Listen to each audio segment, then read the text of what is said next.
Hello. Oh, looks like it's on. Hey, everybody, I just want to give you a quick 5-minute warning. We'll be getting started in 5 minutes. So please find your seats and finish your conversations, and we'll get started shortly. Thank you, everybody.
Please, everybody, we'll be getting started here just about now. So if you could quiet down, that'd be wonderful. Finish up your conversations. All right. Well, thank you for everybody for coming out. I know I'm very excited. Are you guys excited for today? Yeah, all right. Maybe a little bit tired after lunch? Cool. Well, I want to give everybody a huge thank you for showing up. We really appreciate you guys coming in. You know, for us here at Plug and Play, you know, we try very hard to help corporations really understand, you know, where's the future of this business going? How can we find the startup companies that are going to really help move the needle internally? And we have a really strong team here. Before we get started, I just wanted to say a huge, you know, round of applause for the supply chain team and the energy team who've worked so hard.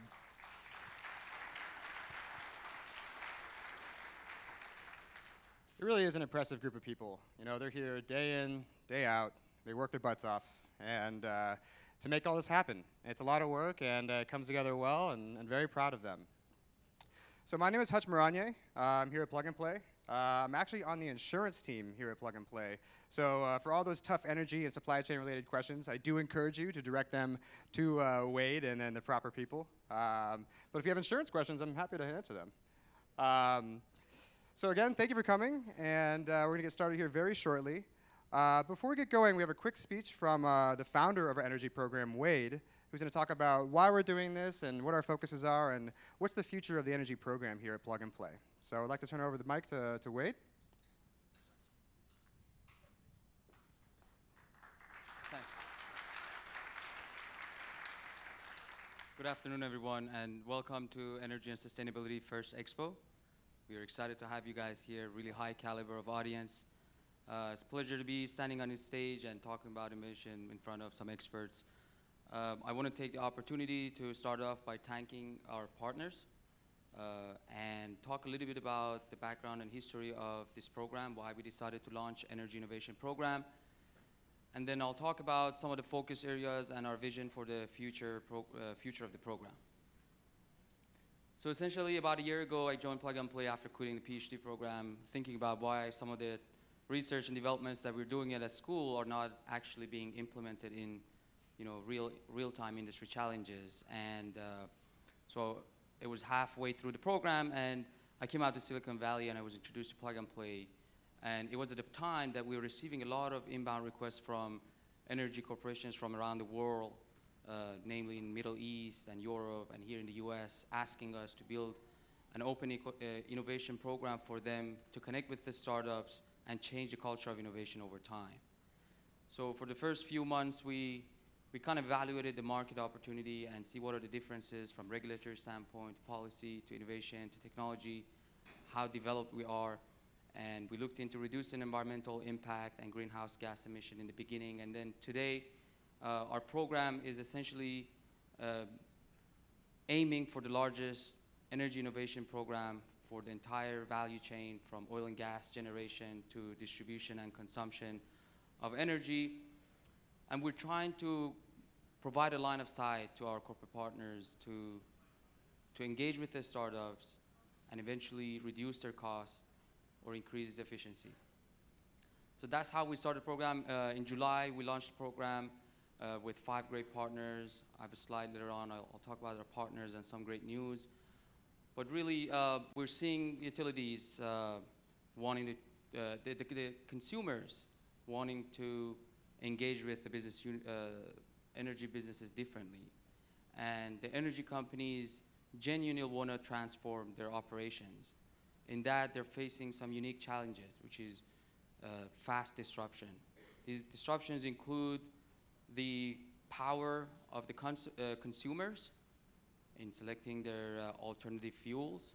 It includes technological innovations, such as energy storage, the applications of big data analytics, and artificial intelligence, as well as a lot of technologies that are arising from our mobility program, like electrification. We had a really interesting roundtable discussion with some of our guests today, this morning, and we went over some of the technologies that might be on their top priorities. And we've seen tremendous opportunity for them to take one step forward to working with these startups and start making incremental changes in their business units.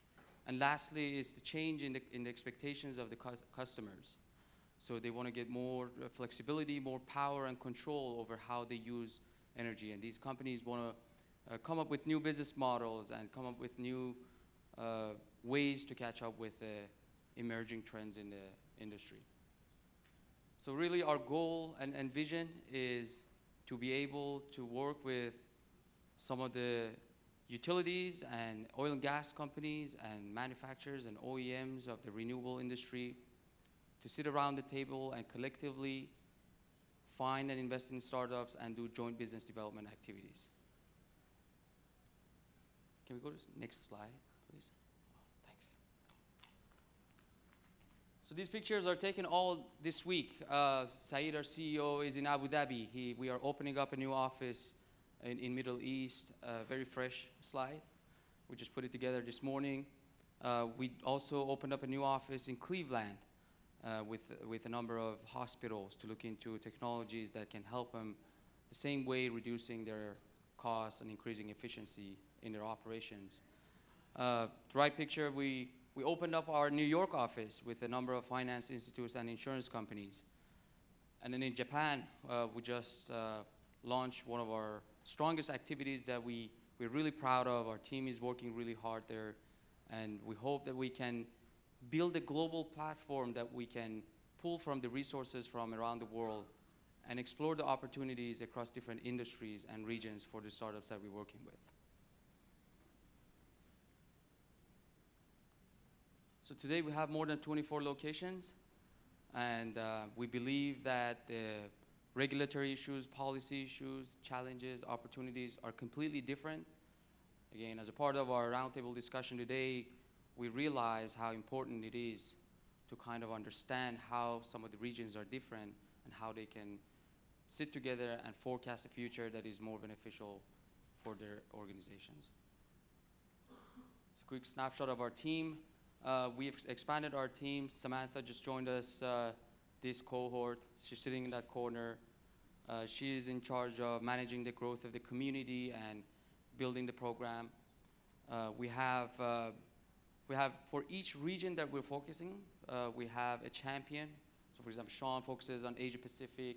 We have Tim, who's taking the lead for bringing the innovation from German market to here and vice versa. Bella in our team. Koji is a person. This is all our Silicon Valley team, and each of them have a team member that is working closely with them in those regions to be able to exchange all the latest updates. So I want to give them a quick shout out. Please, a round of applause for all of them. They work really hard, and we're really proud of the first batch. So this batch, essentially we have two tracks in our ecosystem. We have the first track where this expo, we are looking at supply chain, food, material, fintech, energy, and I hope you guys enjoyed the supply chain meeting this morning. For the second batch, we decided to bundle forces with our IoT and mobility program because of the overlap between the two of industries. And really, the morning meeting that we had goes to show how intertwined these two industries are. And we hope that by having the same people around from the similar industries around the table could be a lot more beneficial for our energy partners. We had a lot of activities, so we've been very busy. Since July, for those who have participated in our last expo, we deployed 40 investments, 20 here in the US and 20 in Asia. So that on average is maybe 1 or 2 investments in a couple of days. So we've been very busy with investment deals. We had over 337 deal flows. Most of you guys know what deal flows are, but that also on average is 4 to 5 companies every day. We're looking at startups for the potentials of pilot projects and investment deals and proof of concepts. And as you guys know, some of the startups that we're working with, they need more traction. They're in early stage ideas, and some of them are looking into acquiring more customers and completing their Series B or C rounds and commercialize their solutions. Last year, we were recognized as the most active VC in Silicon Valley with over 163 investments around the world, with 68 of them being in the Bay Area. And we're aiming to invest in about 200 companies this year. So these are the 2 tracks that I talked about. We're also proud that we're launching 2 new programs. Cybersecurity and real estate are the latest initiatives that we're working on. We are replicating the same model across the value chain of the real estate, from property owners to managers to financiers. We're bringing them together. We actually have our guest from Thailand here. Hands up, please, if you're here. As one of the founding anchor partners of the real estate program, we are really excited about these, and we believe by bringing resources from different industries, we can create more value. A huge shout out to our partners. Very excited. As of today, we have Tokyo Gas, the largest gas utility in Japan, join the program. We are limiting the number of partners to 10 partners for this year to be able to create as much value as we can with the resources that we have. And hopefully for the second batch, which happens at the Q1 of 2018, we can increase the number of partners more than 10. If you guys want to mark your calendar, on November 7, we have the expo of our IoT and mobility programs. And then in the second week of March, we have the selection day of the second cohort of the energy and sustainability program. These are some of the important days that you can look into. And of course, wanted to thank our guests. We have guests flying from around the US and from overseas. I'm personally excited to see these exciting point of time for disruption and innovation and advanced technologies. Thank you so much for your attention. It's great to be here. And please invite my colleague Hutch on the stage.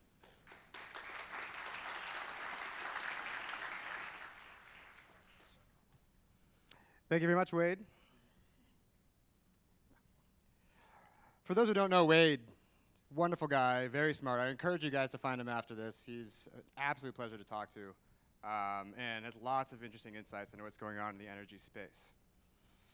Now, I just want to say a quick reminder to everybody. We do have these 2 apps that are going on, right? So we have Lineupper and Brella. Please remember to use these. These are great resources to you guys. Lineupper especially, please vote on the companies that are presenting. It's very important to us to have your feedback. We want to know what our audience thinks. There are so many smart people in this audience. I know many of you. I've seen all different types of industries, corporates, startups, VCs, regulators. Please, please, please remember to use the app. Give us your feedback. We will be choosing a champion at the end of this conference. And so again, I encourage you to use that as well. And then Brella. Brella is a great place to meet these startup companies. We're all here to meet these startup companies. In the game room, which is the room over there with the tables, many of you have probably found it on your own. You will see little table plaques on there with numbers. You don't have to meet at that table, but please use that as a way to find the companies you're looking to meet with. We're all here to meet each other. We encourage collaboration. That's our whole business model here. So I encourage you, please, absolutely take the time to talk to these founders. They're all fascinating people. I'm sure you have something to learn from them. So go ahead and make sure you're using those apps. All right. Well, to get us started, I would like to introduce the first startup to the table, and that's going to be Santee.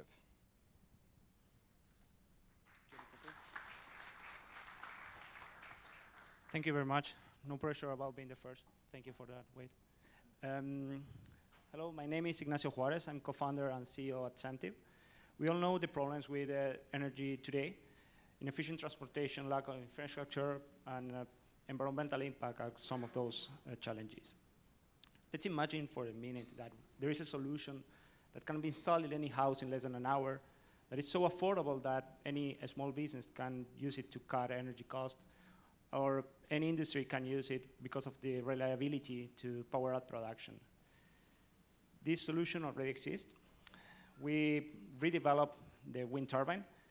Basically, what we did, we start from scratch designing a wind turbine that can work from really light breezes to survive heavy hurricane conditions that can be installed in less than an hour using only one tool. And it's so reliable that we are providing 40 years of warranty without any maintenance. From that, we can generate energy at low as 2 cents per kilowatt hour to the end user, just redesigning how we did it. We manufactured a turbine that can generate more electricity and redesign the manufacturing process so we can produce the turbine at a lower cost. That's part of our system. The second part is a state-of-the-art microinverter. Basically, we redesigned the microinverters, and we did something that it's just a plug-and-play solution. You just can plug it to any electrical socket in your house. And apart from that, we are a connectivity layer. So first, we are learning from the environment. We can predict how much energy we are generating in the future, and we can transport that data to the utility company. Secondly, we learn about the energy use in your house, and we can improve energy efficiency. And at the end, what we are doing now is we are controlling devices, even if they are not IoT devices. We already have our turbine. We are right now applying for UL certification of our controller, and will be the first wind turbine certified by UL for residential customers. We have customers at different levels. We have utility companies that are planning to generate utility scale energy with our solution. We have telecom companies. We have consumer and industrial customers. And apart from that, we have solar roofers or solar leasing companies that are offering our solution as a complement for solar panels. Then we have some commercial and institutional and media partners that are working with us. Our company is based on 3 main pillars. The first one, the environmental one. We are generating affordable energy in a clean way, but with a turbine that is 95% recyclable. We are doing that in a cost-efficient way because we're trying to democratize the access to energy. And the first one is the social impact. We generated and manufactured turbines locally where we sell them. That's part of our team. Our advisor team includes some people with a lot of experience in the energy industry, basically in the renewable energy industry. So thank you very much for your time.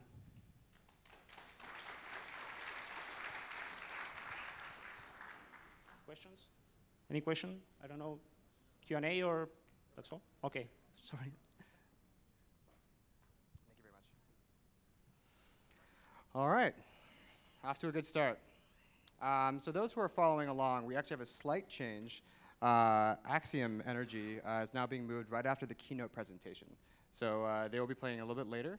I don't know if you guys know, but for the keynote presentation, we actually have Steve Wesley coming in, who is quite a phenomenal person. So I encourage you to stay tuned and make sure you listen to what he has to say, because he really is pioneering both politics and energy and VC in a number of different ways. So that's going to be quite exciting. Now, next, I would like to invite Flow Labs, who is I'm particularly fond of because they're also quite relevant for our insurance program. There you go.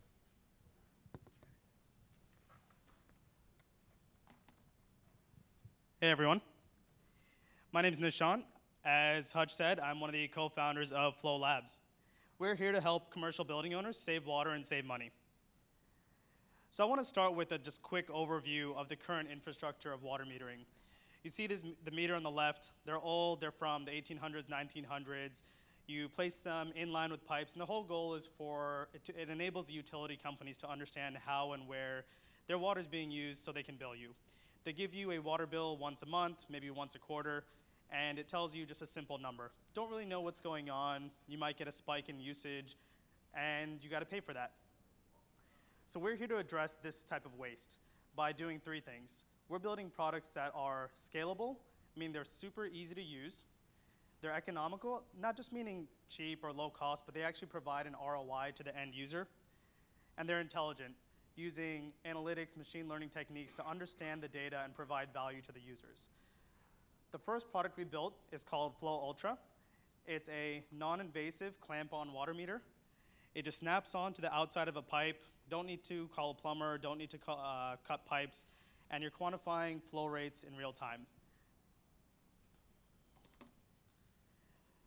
The data from this sensor is sent to our web dashboard, where we can do a few things. You can monitor your water usage in real time, see what's going on at the most basic level. You can organize it by property or region if you've got multiple sensors for a large organization, maybe like an insurance company. And then you see that spike on the 25th. We can identify that and send an alert to users, the stakeholders, via an email, SMS, or a web app notification. They can do something about it before it gets bad. And then different configurations, simple for us to do, like home or away modes if you're on vacation, so you can really tune how this device works for you. So we've deployed Flow Ultra with a few water efficiency companies. These are distribution partners like Water Savings, Wise Water. They work with multifamily residential complexes to enable them to use their water better. We sell the device for $250 per sensor and $50 per year per sensor for the services. And I'll take you through a quick case study of how one of the properties uses this device. They quickly were able to understand their water usage and see that they use an egregious amount of water in their irrigation every second day.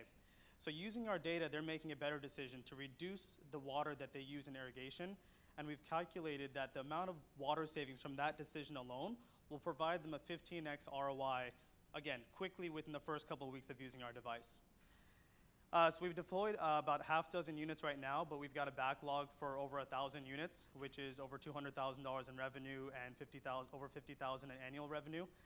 And really, it just starts with apartment complexes. There are many different verticals, hotels, universities that can use our devices, and many different stakeholders, as Hutch mentioned, like insurance companies that really care about using devices like this. Quickly here, I'll just mention why we're different. City meters, like I mentioned before, they're old, they're archaic, difficult to use. Spot leak detectors, they can help you catch leaks quickly, but that's really it. There's a new class of smart invasive meters that can provide a lot of the same value that we're providing, but again, you have to cut pipe and install them. It's really difficult for people to use it at a large, scalable level. So we want to sit in the top right here where we can cover a whole building in an easy-to-use way, something that's scalable for all of our users. Quickly on the milestones here, we raised a seed round last year from investors that you see here. We used those funds to build and deploy our first product and establish channel partners, as I mentioned earlier. We've deployed some of these units, and our goal is to now raise a series seed round of $2 million to grow and scale the team, and also allocate more resources to the other products and features that we want to build. Jimit and I are the two co-founders of Flow Labs, started the company about 2.5 years ago.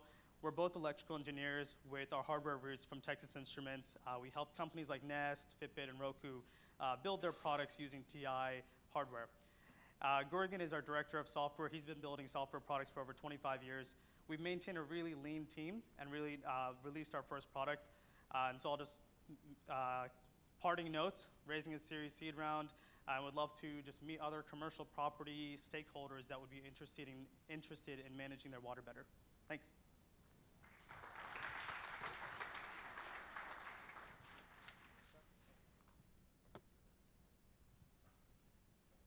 All right. Up next, I would like to invite to the stage Buzz Solutions.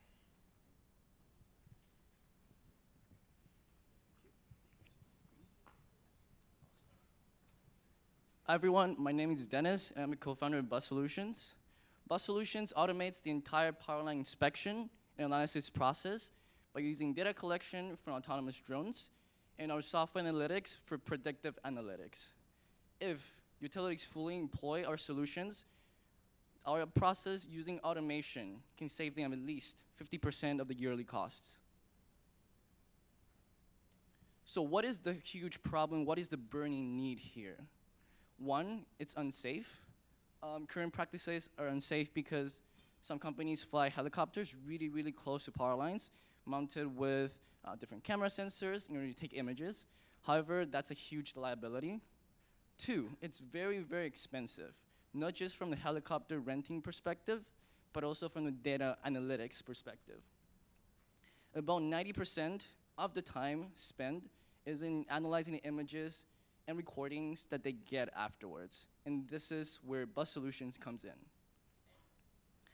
We have a software analytics platform that analyzes images in real time, as well as predicts when and where different faults and problems would arise using computer vision and deep learning techniques. A little bit about the concept of operations. Every single drone will be visualized through a software interface controlled by a pilot. And the pilot can indicate what is the flight path, how far away they're flying for the power lines, and then see in real time what's happening. They will see the images in the form of infrared data, visual spectrum data, as well as UV data. And using that, that's gonna get relayed back into the server where it's gonna be analyzed. So this is an example of our software interface. With this, you can see the red line is the flight path, and then there's different windows there where you can see the different information from the different cameras. Our architecture is built on deep learning techniques using convolutional neural networks that would analyze any flaws, any problems, and then send alerts in case anything's out of the ordinary. So just a little bit about how we do business. We get the drones and the different sensors as well as the networks from our providers. We include the software analytics in our software predictive analytics platform. We sell it to big utilities, and then they will use all of our services, the hardware and the software, to analyze power lines, and then we give them a report of whatever is happening. Thank you.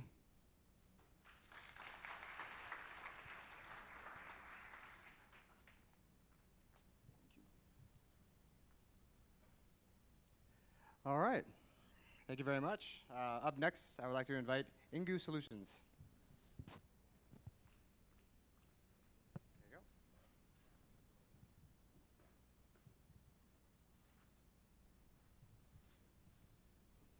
Hi, my name is Yvonne, and I'm co-founder of InGU Solutions. And we are changing the economics of pipeline inspection. Pipelines are critical to our economy and will remain critical for the next decades. But pipelines are also facing many challenges, like aging, and that is causing an increasing risk on incidents. Just to give you an idea about that, in the last 30 years, there were 9,000 incidents with oil pipelines in the US alone, causing $8.5 billion in damages. And current inspection technologies still involve heavy equipment, expensive labor, and significant downtime. And then there's 40% of all the pipelines in the world that cannot be monitored from the inside using conventional methods. So it's time for new solutions. And key to that is affordability, ease in use, and access to all pipelines, even under the most challenging conditions. And that is a perfect description of our pipers. Miniaturized sensors that simply go with the flow, identifying risks such as leaks or deposits. They can be deployed whenever is needed, there's no downtime, and they give access to all pipelines. We offer this as monitoring as a service based on an annual subscription. We provide the pipers for free and charge for the data per mile. And the results a pipeline operator can use to optimize preventive maintenance and lower repair and inspection costs. And the market for pipeline monitoring is growing. A report by Markets and Markets from late last year projects bowl-shaped technology to grow the fastest to $1.3 billion in 2021. For this year, we doubled our revenue already to $235,000. And we are working with two amazing key pilot customers, which are Shell and Chevron. And with Chevron, we're one of the first companies to participate in their Catalyst program, in which we get to work with their experts and do projects. And right at this moment, two of my colleagues are in Houston for a Chevron project. We do all this with a highly qualified team. John, my co-founder, is a nuclear physicist, and I used to work on the commercial side at Stork, an oil and gas service provider, which is now part of Fluor. So far, we've had an amazing year. We won the Innovation Award at the Global Petroleum Show. We were named one of the most promising companies in energy and clean tech in Houston last month. And through Plug and Play, we are having conversations with very interesting energy corporates to work towards pilot projects. So we are interested in customers, partners, investors, and are happy to talk to you afterwards. Thank you.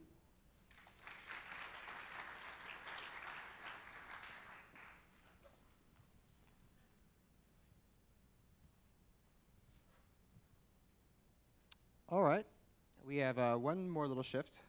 So Axiom is actually up next now, and they're building a very cool energy management and storage platform for commercial buildings. I would like to invite Axiom to the table. Here you go. Thanks a lot.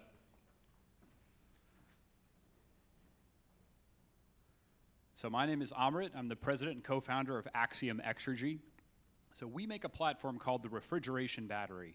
Essentially, we're transforming the world's refrigeration and air conditioning systems into intelligent, cloud-connected batteries, and we offer our customers a 10x lifecycle cost advantage over any other form of energy storage out there. So our initial target customer segment is grocery stores. You know, these folks have long hours, huge stores, razor-thin margins, about 1.38% on average. To make things worse, they're spending an enormous amount on energy. Refrigeration is over half the energy bill, causing these folks a lot of pain. In fact, refrigeration causes grocery stores to use about 3 times more energy per square foot than your average retail facility. So prior to starting this company, I led the sales and development of a $100 million energy efficiency retrofit of 74 grocery stores. And one of the things that I learned is that these folks are scrambling for ways to reduce costs even by just a few basis points, and energy is an enormous untapped opportunity. So to exemplify that, when we save our customers $30,000 on their energy bill, that has the same effect on their bottom line as selling $1.5 million worth of additional groceries, or increasing annual revenue by 9%. So that's why we're in this business.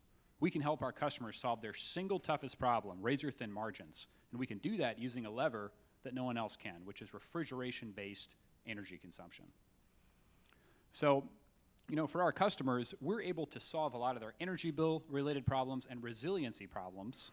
Come talk to me afterwards if you want to learn more about that, using our platform called the refrigeration battery. What we're doing is we're transforming their refrigeration systems into intelligent, cost-effective batteries. Essentially, we're making it possible to actively manage this previously kind of monolithic, dumb asset class very intelligently using a lot of data. So, you know, how does this thing actually work? A battery stores electricity for later use. Conversely, the refrigeration battery stores refrigeration or cooling services for later use. And that approach of storing a useful service rather than trying to store electricity using batteries is one of the key things that enables us to offer our customers this 10x lifecycle cost advantage. So, you know, the refrigeration battery charges at night by freezing tanks of salt water when energy is very cheap. And then we're able to use those frozen tanks to supply cooling services to the store. So we're never transforming our services back into electricity. Instead, we just apply that useful service back to the store, and we enable these customers to turn off their refrigeration for 6 to 8 hours at a time when electricity prices skyrocket. So to date, we do have over $6 million in executed contracts with major national grocery chains like Walmart and Whole Foods, another $33 million in pipeline with major national grocery chains as well as major utility companies. We've built this thing, it works. We have our first full-scale operational pilot project at the Whole Foods in Los Altos. We've raised about $4 million. Our team is our most valuable asset.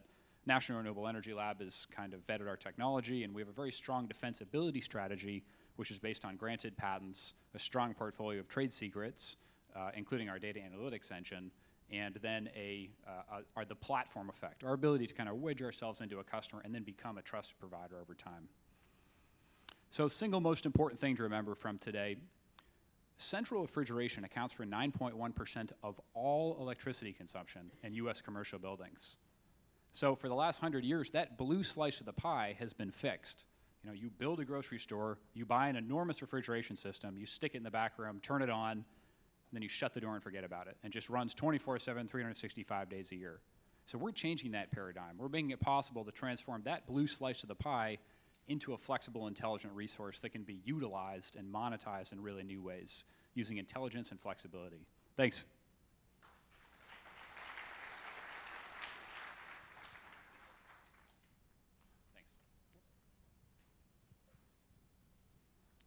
All right. Up next, we have a company called Tanktwo, who have reimagined the smart battery and how it generates and optimizes power efficiency. I'd like to invite Tanktwo.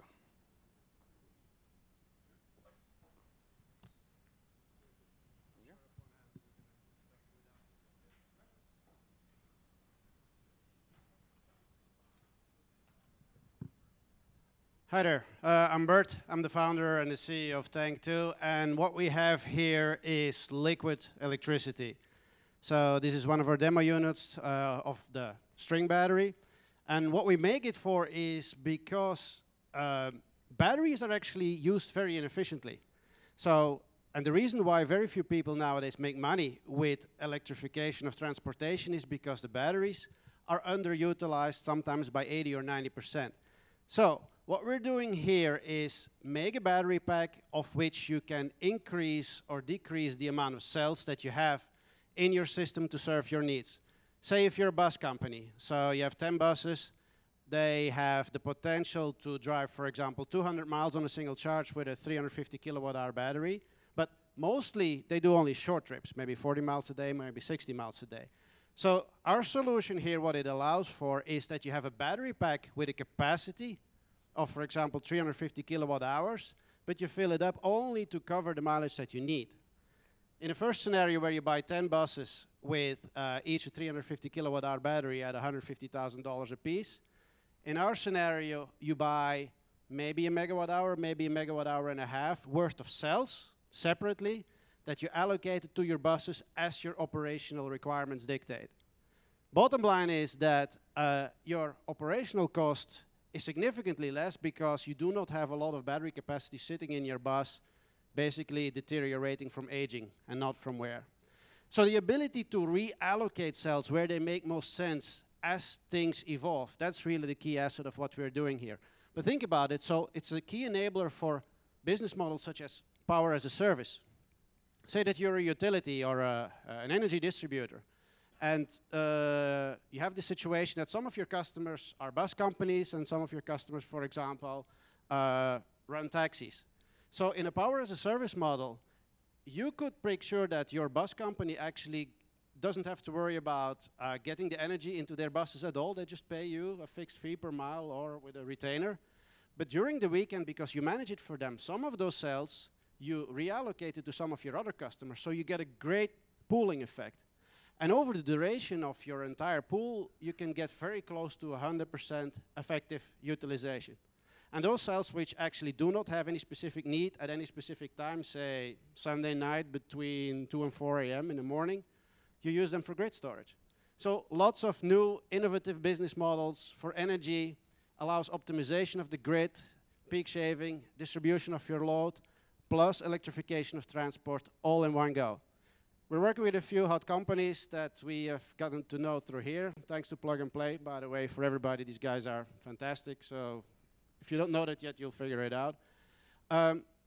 If you are a company that is not yet talking with us and is operating in this industry, we would appreciate it if you come to take a look at our demo. And not all our batteries are this small or look like a bomb, so they look like regular batteries. We'd love to do a demo for you. Thank you.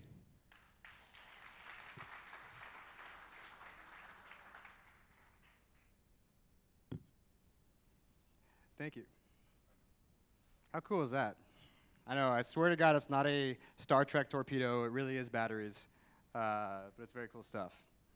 Just a quick reminder, please remember to use the Line-Upper app. We do want your votes. It's very important to us. And make sure you're following along. All right. Up next, I would like to invite to the stage Scoop. There you go.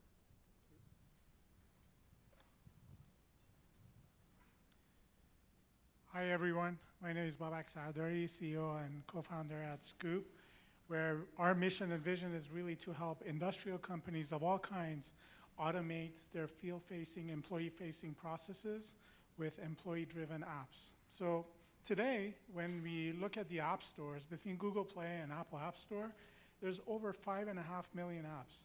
Honestly, I don't think that's nearly enough myself. In fact, in my past life, when I used to run operations to install and maintain robotic systems into automotive plants, we could have hardly used many of these apps off the shelf. The fact is, a lot of industrial companies, such as solar energy, wind power, mining, manufacturing, logistics companies, they have thousands of intricate step-by-step processes that need to be executed daily in the field. And they can't use consumer-grade apps or even apps built for small businesses. They need their own custom apps. Of course, hand-coding these apps is very expensive and time-consuming. It's too slow. So having run field operations for over a decade myself, along with my co-founders, we came up with a great solution to this problem. Essentially, we created Scoop, which is a no-code application platform as a service, or APaaS. For those of you who may not be familiar with that, essentially, we are doing for apps what Wix and Squarespace have done for websites. In other words, we removed the need for coding so that now companies can actually leverage their large body of employees and employee leaders to build these apps and maintain them. You can imagine that this is a hot center of growth in the enterprise software market, which is projected to be worth $60 to $100 billion in the next few years. So in the past year alone, we have increased the number of customers by a factor of 5 across 7 different industries. These customers are also super active. The platform is very sticky. They've built over 500 work apps of their own to automate installation, commissioning, health and safety, QA, QC, and so forth. And they've submitted over 45,000 work process submissions using these apps. In fact, when we plot the user activity, the unique monthly data uploads on a monthly basis over the past year, we see a 4,500% increase, which is a real testament to the traction and stickiness of the solution. So obviously, we are super excited about having tapped into this market demand using the right technology. And we are looking at aggressively growing into multiple industry verticals, some of which you can see here. And so we'll be very interested, obviously, speaking with any potential investors in the room, and just as importantly, with any partner corporations who have field and facility type of operations where we can add value. Thank you very much.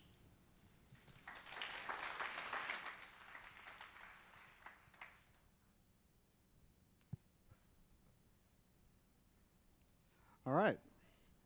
Up next, I'd like to invite to the stage Enact Systems, who are building an enterprise platform for deploying solar systems.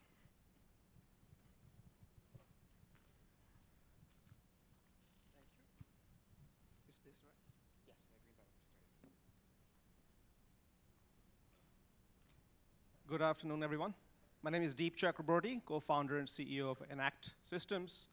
We are a cloud platform for solar and storage deployment. I wouldn't want to educate you on solar. The graphs tell you the story. It's the fastest growing source of new energy for all of the world, including, of course, the US market, but also Asia. 50% year-on-year growth the last decade. It's my 10th year in solar. So what's the challenge in solar?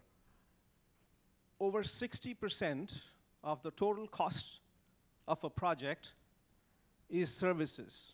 Sales, marketing, financing, contracts, asset management. The transaction costs more, significantly more than the panels, and has been like this for my entire solar career in the US. So over 4 years ago, we decided to attack this problem. We developed a software platform that addresses this challenge of deploying solar for buildings, for homes. And we started with customers. We started with a module that helps develop a proposal in minutes. Not hours, not days, in minutes. Looking at images, looking at data, utility rates, looking at your location, and coming up with beautiful, easy to understand documents that customers can sign on. And that led to an end-to-end platform now that's being used in over 30 states. We have over 100 companies in the US using Enact Systems. It's a single cloud platform on Amazon. It's being used by thousands of users now. And it's beyond installation. It gets into financing, installation field services, as well as asset services. So let me tell you about our business model. When we launched the company, we focused heavily on installers in different states. In the US, the entrepreneurial companies doing a few $1 million a year to install systems. And those companies are using the entire platform as their business platform for their quotes, for their proposals and contracts. And we did over $1 million of revenue from such customers alone. And that was very important for us to build the platform. And in the last year alone, we have signed up some of the largest companies in New York, in California. This year, we have had large corporates coming to us. Shell, for example, is using Enact Systems for gas stations across the US, figuring out how much solar would be really the right savings for the owner. We have one of the largest retailers in Dubai using Enact Systems to help their customers buy solar in their electronic stores. It's the Best Buy, kind of a Best Buy for Dubai. We have Everest in India now. Our first international customer factory is in India. Is the largest industrial buildings manufacturer. They have 3,000 industrial buildings. Almost half of them qualify for solar savings, 50% savings on their bills. But how do you put solar on? How much solar do they need? What should be priced? What are the contracts going to look like? The platform is helping them decide all of that. Thanks to Plug and Play, in fact, we have, in the last 3 months alone, we've picked up some very interesting pilots in different parts of the world. And we have also been selected for the government accelerator in Dubai, which is one of the largest markets for solar in the next decade. In fact, looking ahead, what we've realized is solar is the foundation for new energy. Once you have solar in the building, storage follows. The customer that has an electric car is considering solar, is probably considering storage. And Mercedes now is selling the car, the battery, and the solar all at the dealership, just like Tesla is. So there's a lot of change ahead, a lot of exciting customer needs, and we are at the heart of all of that. We are the platform, data, and workflow juncture for all of those different technologies that are yet to come. And so we'd love to show you demos after this. Please stop by. And just to end the note, we have gone quite far with only $2 million in angel capital. Our revenues in the last 18 months alone have been more than 2 million, so we have recovered capital for angel investors. We're now raising our first Series A round. We have good interest from strategic investors. We're very interested in talking to them, so would love to hear from you if you have any questions. Deep Chakraborty, Enact Systems. Thank you.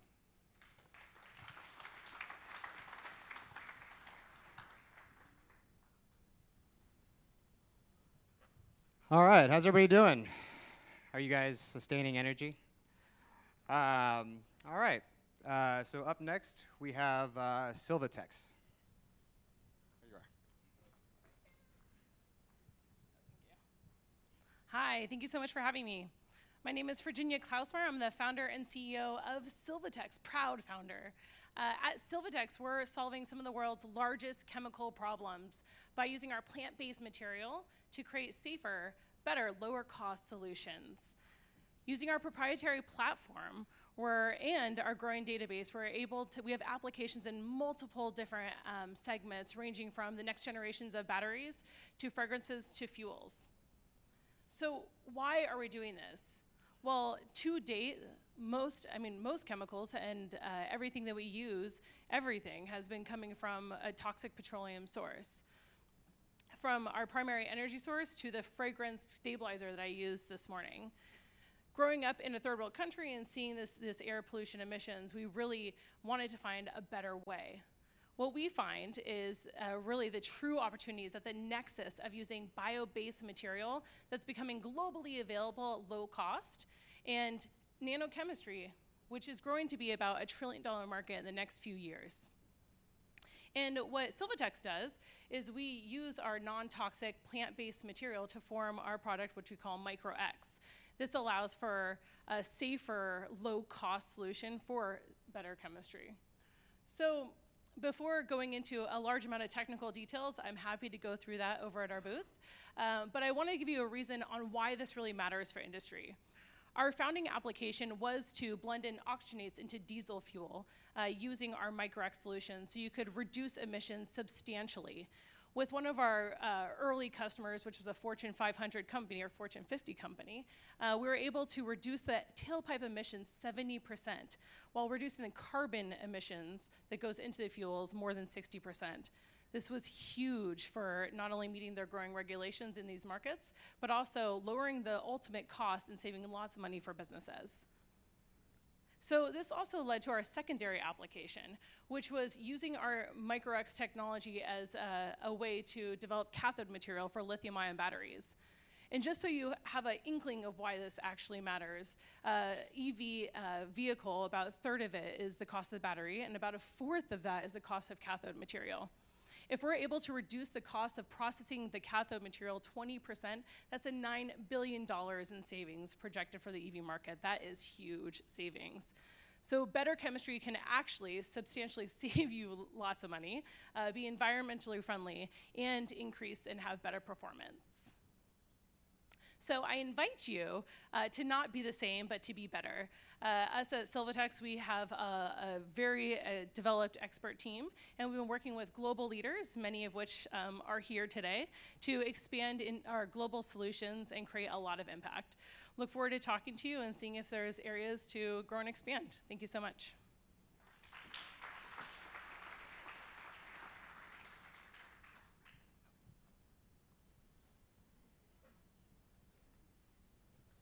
All right. So we are about halfway through the startup companies for this session today, so I hope everybody's going well. Up next, I'd like to invite to the stage Iris PV. Thank you. Hello, I'm Chris Eberspecher from Iris PV. Iris PV makes a high-efficiency solar panel for high-impact applications. Solar is semiconductor devices that convert sunlight directly to electricity. Globally, it's maybe $100 to $150 billion a year and growing rapidly. It creates inexpensive, reliable, globally available, clean electricity. It is, if you will, an unmitigated success. The same cannot be said for module making, which is the core of the business. The module making business has been something of a financial bloodbath. Yes, shipments have increased year after year, sometimes at quite steep rates, but the average selling prices have come down every bit as steeply, so that the total revenue base for module manufacturing is reasonably flat, and margins are very slim, often negative. It's a classic commodity product today. If you look at the solutions, you might say, well, I'm going to try to make a cheaper module, but people have already wrung out a lot of the value throughout the vertical value chain of making a module. You might say, I'm going to make a better solar module, but 95% of what's made today is already made with crystalline silicon, and crystalline silicon is very near its theoretical efficiency limits. And so really, the choices you have are how do you break out of that? And one way to understand what the choices are is to look at not the cost of the module, but the module in the total cost of a system. If you look at the total cost of a PV system, the pie in the lower right-hand corner is a US residential system on a rooftop in the US. You can see that the module itself is less than a quarter of the total cost. The majority of the costs are everything but the module. So if you really could make a better module, even if it wasn't cheaper, you could amortize all those other costs. To the rescue, material science. Basically, in the last 3 years, a new class of semiconductor materials have come to the fore, perovskites. Perovskites are thin film, direct band gap materials, which have the unique characteristic of also being a wide band gap material. And because of that, they can be very efficient at converting visible sunlight and be transparent to the infrared sunlight. So instead of making a crystalline silicon module like you might see on the bottom, or instead of making a thin film module like you might see at the top, you make a semi-transparent thin film perovskite module, made it to the bottom, and create a module that produces 50% more power, and because of that, amortizes all of those non-module costs more effectively. Iris PV is founded by Colin Bailey and myself. Colin is one of the world's experts in the material science of perovskites, recent PhD graduate from Stanford, held the world record for both single junction and tandem junction perovskites. My background is basically the same as Colin's, but 30 years before. I've spent the last 30-odd years scaling up photovoltaics. So if you look at the types of things that Colin does, Colin works on this material science, the devices, the processes. My expertise is in how to make things at a commercial scale, in high volume, and at low cost. We'd be delighted to have you come by and chat with us. Thank you.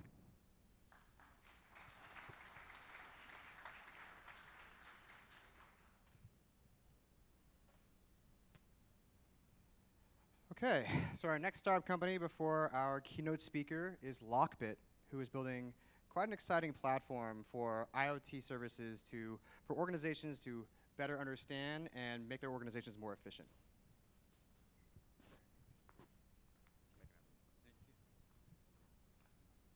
Thank you. Okay, we originally started here in the IoT Accelerator, but one of the biggest issues with IoT is return on investment. And when we pivoted the company about a year ago into energy, big things started to happen. So here's a saying from James Harrington, one of the original gurus of quality management. And he just says, if you, in a nutshell, if you can't measure it, you can't manage it. If you can't manage it, you can't improve it. So what we set out to do at Lockbit was actually do that to a commercial building. So how do we do that? Well, most building automation systems that are out there now, and I don't want to criticize anyone in the room, or they're based on scheduling. So I schedule to cool my building before a certain time of the day to eliminate maybe power usage later on in the day when the power is most expensive. That's a typical example. What we do at Lockbit is when we bring in all these IoT devices, including generation devices now, we can actually analyze in real time what's actually going on. So the platform itself creates the automations. So that's a big difference. We're taking data in, we're analyzing that data in real time, and then the system is creating the automations that are reducing the energy usage within the building. So we already have some case studies. There are a few of our customers. Previous speaker was talking about grocery stores. They're a massive, massive energy user. And just in a grocery store alone, just through our automations, we've been able to reduce their energy costs typically by between 30 and 40%. What we have to really understand is how the energy companies, and most of you know this, how they actually charge us for our energy. And that's all based on peak usage. I was with an architect last week who's building a building in San Diego about, well, how do I make this energy efficient? I said, well, you have to look at peak demand, not look at kilowatt usage. So what we aim to do with the platform is basically eliminate that peak shifting, as some people call it, but it's really flattening and stretching out that curve. How do we do it?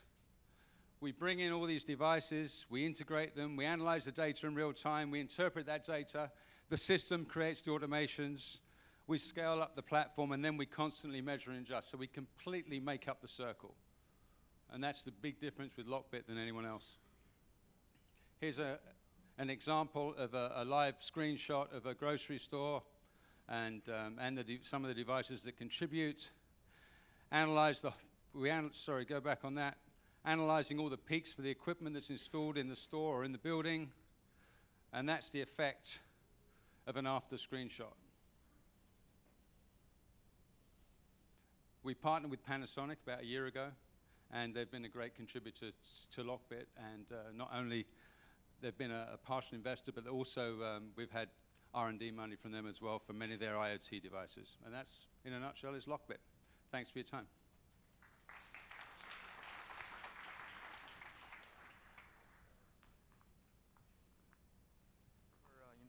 Energy has been going through the transformation very fast, and we have to work with external startups and other companies through this platform to really help us look into the future and get prepared.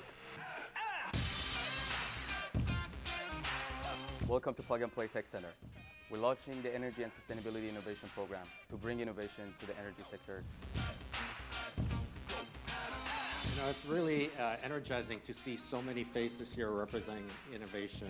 Just 5 years ago, our industry was focused on big generation, pushing electrons through big wires down to customers who are passive users of electricity. Today, that's all changed.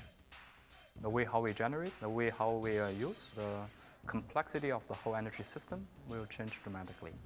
It's a lot going on in the energy industry right now. So startups are very important for us because we don't need to develop everything by ourselves. It was in the past is behind us. Now we have to look forward and to see how we can innovate faster. Our mission is to bridge the gap between startups and corporations to help the energy sector digitally transform. Adara makes energy storage control systems. The event here today is a great example of Plug and Play facilitating some of the leading investors in our space and giving us a forum to get our word out directly to them. We are an oil and gas technology company. Plug and Play is an outstanding opportunity for us because there's not a real deep oil and gas community here in the San Francisco Bay Area. So having the opportunity to network with other startups that are also trying to address the oil and gas space and try to learn from each other along the way has been extremely valuable. We are an energy efficiency company that connects to legacy HVAC control systems, and we make operating buildings more efficient. It was a good opportunity for us to meet potential investors and get our brand awareness out there. Our business is refinery and the gas station. We diversify the business and we come here to invest in startup. I'm very proud to be part of the journey because I think it's one world we live in and it's really, we have to protect it. We've started our conversations and started applications from the interested business to join our innovation platform here in Silicon Valley. I look forward to working with you to help make your successful business happen.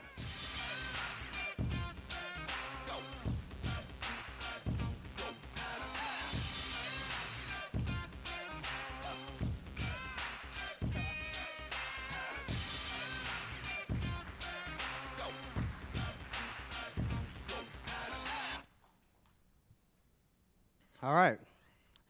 I'm sure you guys saw some familiar faces on the video. Our CEO, Saeed Amidi, is very apologetic. He could not be here today. He is in Abu Dhabi launching our fintech program out there, but he'll be returning tomorrow.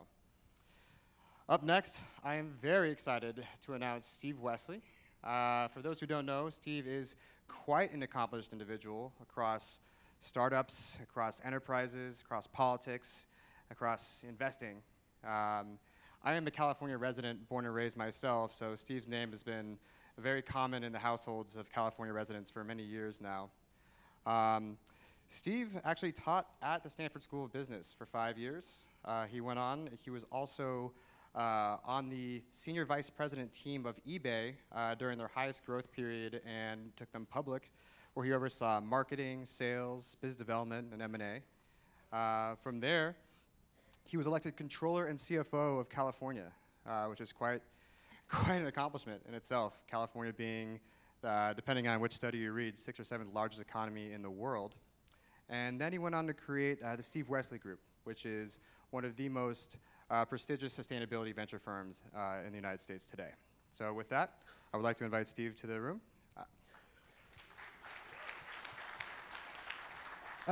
And just one little thing.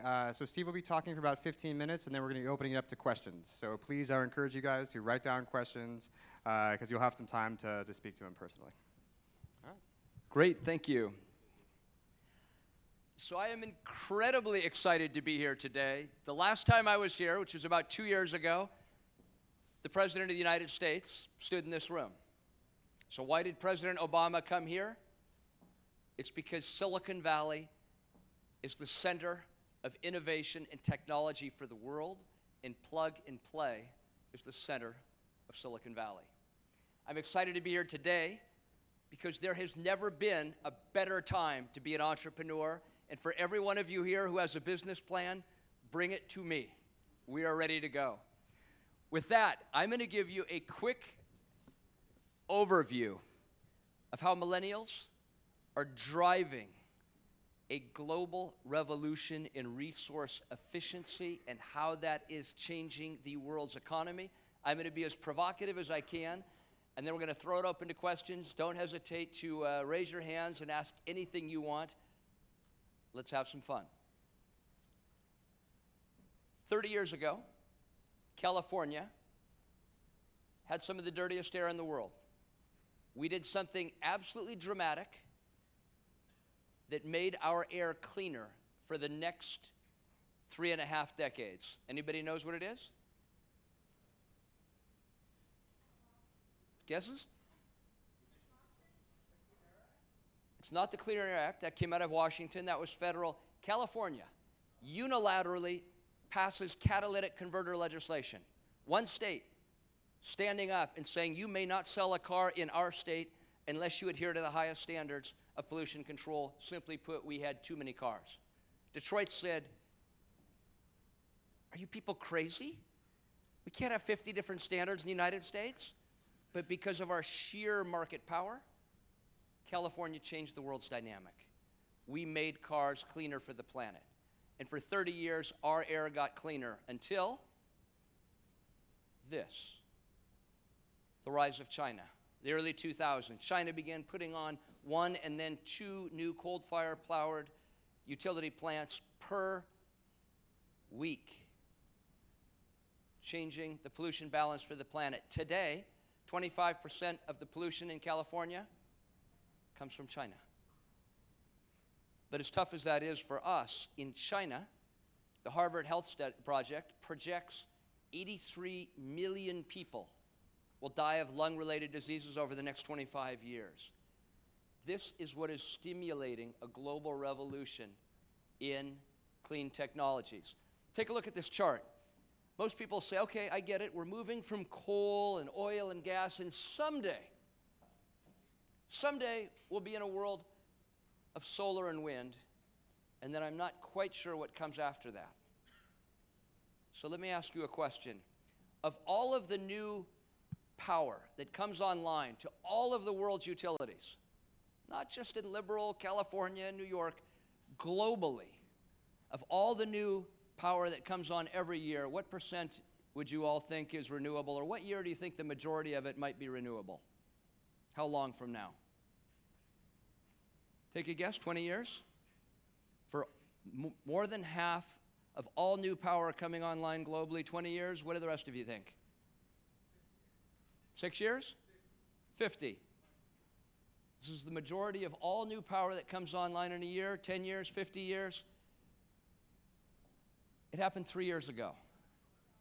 We're already there. Now it's going to take a while to turn off all of the incumbent coal plants, but we are already at a place where globally, Africa, India, China, the majority of the power coming online today is already solar and wind.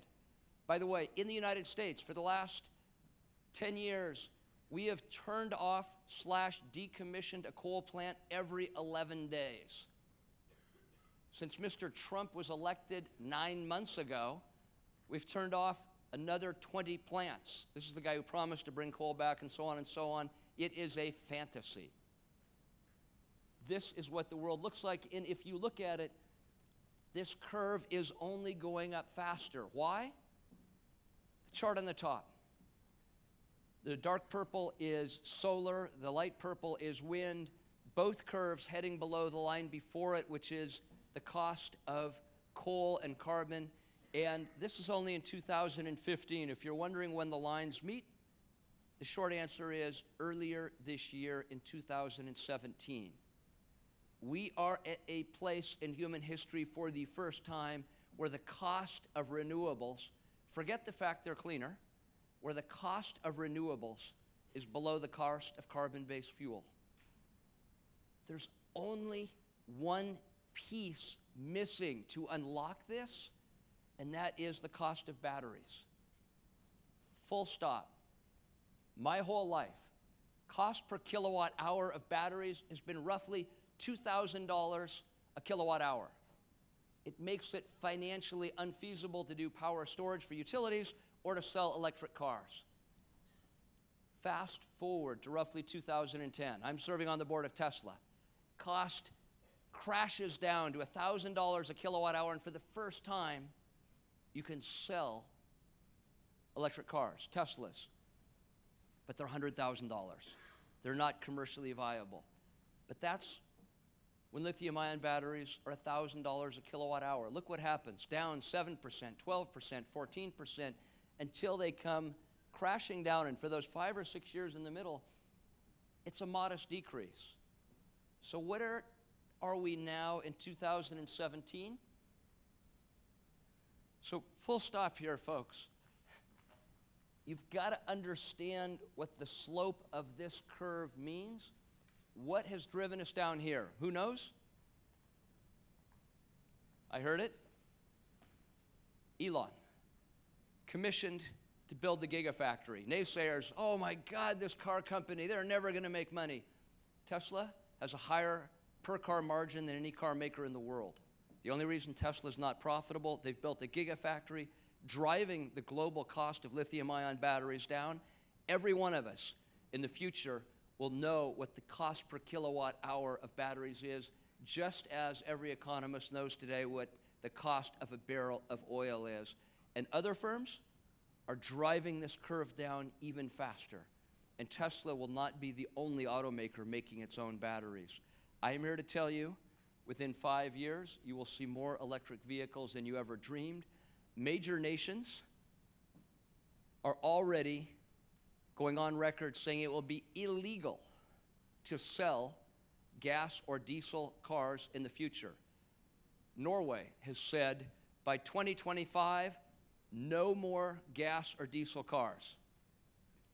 I happen to be Norwegian. There's only 5 million of us. No one cares.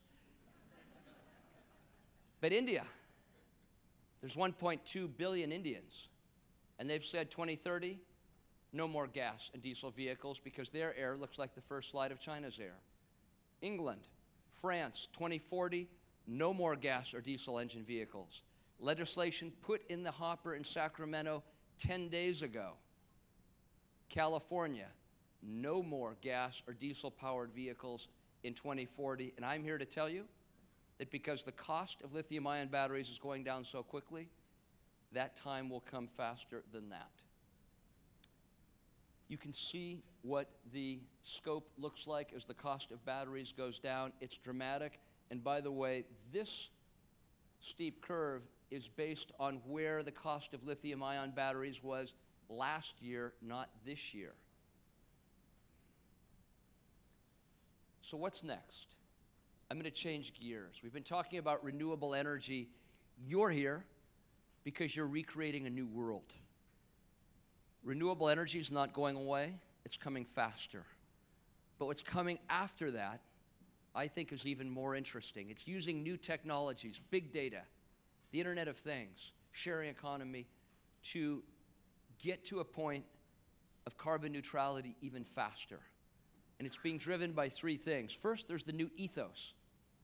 And that is in every industry on the planet, from utilities to car companies to manufacturing, if you are not disintermediating yourself, someone will be disintermediating you.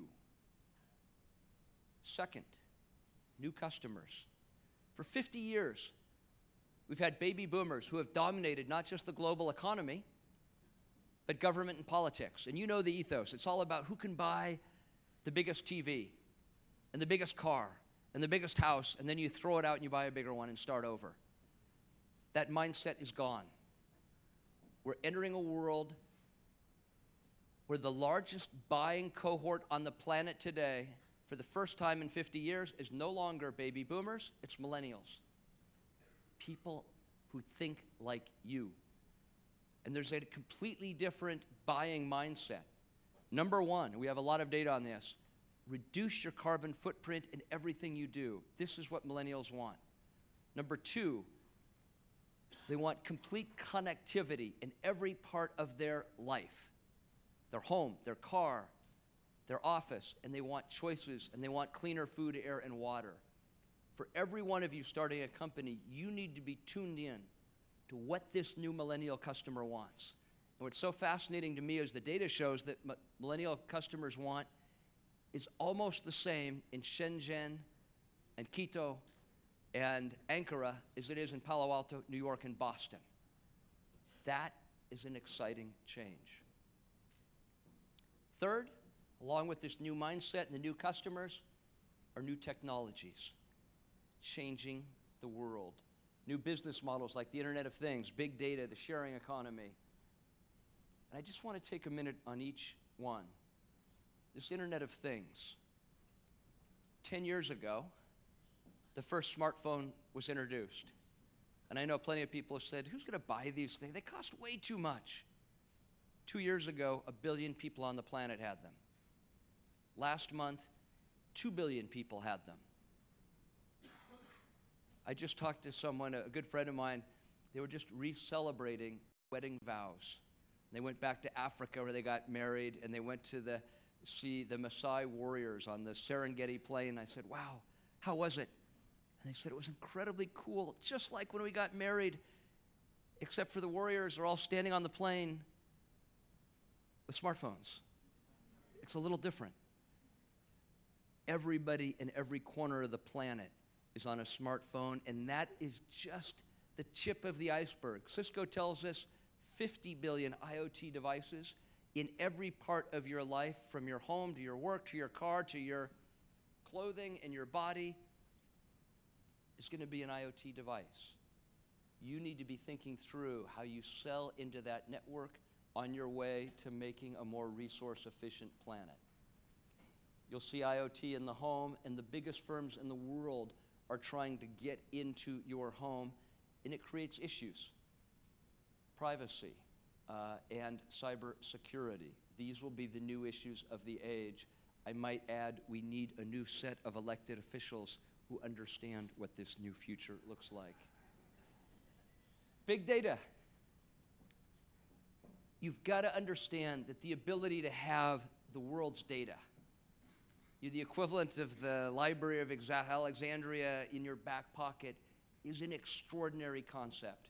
And one of the first things you'll see is completely autonomous vehicles coming sooner than anybody realizes. Even the president of Ford, which is kind of the laggard in the space, has said by 2021, they will put cars on the road without a steering wheel, brakes, or an accelerator. You know, you're worried about where the car's going, you want to leap in front and kind of turn the wheel. You're out of luck, there won't be a wheel. This change is happening faster than you want. I was at a dinner with Eric Schmidt 10 days ago, and they said, Mr. Schmidt, we hear a lot about these things. How far out are we? Is it 5 years? Is it 10? And he said, next year, starting in Arizona, it's flat, easier, a lot of freeway, 18 months of data there, we're going nationwide. It'll change every aspect of your life. Sharing economy, faster than anybody understands. I love to joke when I was a kid, if your parents had done okay, you might get to go to a Hilton hotel someday. And it was kind of the ultimate statement of American power and so on, and why not? Hiltons are in 2,300 cities around the world. Airbnb, 7 years old, in 25,000 cities around the world. Hilton hotels, 700,000 rooms. Airbnb, 2 million rooms, and doubling every 2 years. But it's not just hotels, cars, it's energy as well. You will see something called blockchain used for peer-to-peer trading that's going to change the way energy works in our lives, combined with electric vehicles, cheap power storage, with a two-way arbitrage. Get ready for the sharing economy to change energy as well. This is the future of mobility. This gives you a snapshot. People often say, is anybody making money yet? And the answer is, you're not only seeing billion-dollar unicorns here, you're seeing many of the most successful firms in the world right in this space you are on the forefront of. A number of these firms worth tens of billions of dollars today, and they're going global, and it's happening faster than ever. You should pinch yourself to be in the middle of this global revolution. This is just a quick snippet on Tesla, I had to say. I sat on the board of Tesla. We invested when there were 29 people sitting in a warehouse in San Carlos, California. My wife said, for God's sakes, you didn't really invest in an electric car company in a warehouse in San Carlos. Go get your money back. In just 1996, there's this thing called the EV1. You may have seen the movie Who Killed the Electric Car? And you know, I happen to be a Democrat. There was a big conspiracy theory that GM did this and it was malevolent, and to make it all worse, they crushed the cars in the dead of night. It wasn't a conspiracy, it was a crappy car. Take a look, it's the ugliest thing ever. Barely goes 70 miles, 0 to 60 in 8 seconds, it's a loser, and the marketplace responded. But that didn't mean EVs would always be losers. Just 16 years later, the Model S comes out. Car of the year, highest consumer report ratings ever. Safest car ever evaluated by NHTSA in just 16 years. Now you see the Model S coming out now, over 500,000 orders. The biggest selling car in the year is usually Honda Accord or a Toyota Corolla, sells about 260,000. This could double that. And as battery prices go down, so will prices. The car on the right, fully autonomous Mercedes, putting on the road in 3 months. So let me stop here. 1900. The slide on the left, New York City, Fifth Avenue, Easter Day Parade. What do you see? Hundreds of horse-drawn carriages. If you look carefully, you will see precisely one car, and you can only imagine what people are thinking. Who is this nut job? What is this crazy smoky thing? Get it the heck out of here. This is going nowhere. 13 years later, same city, same street, same day. The entire world has changed. How many of you think things are going to move more slowly in 2018 than they did in 1900? You're at the forefront of a stunning change in human history. You are the inventors of the companies that will change the world. There has never been a better time to be an entrepreneur. That is why the President of the United States is coming here to get his own glimpse of the future. I challenge you to make your own history. Thank you for letting me speak.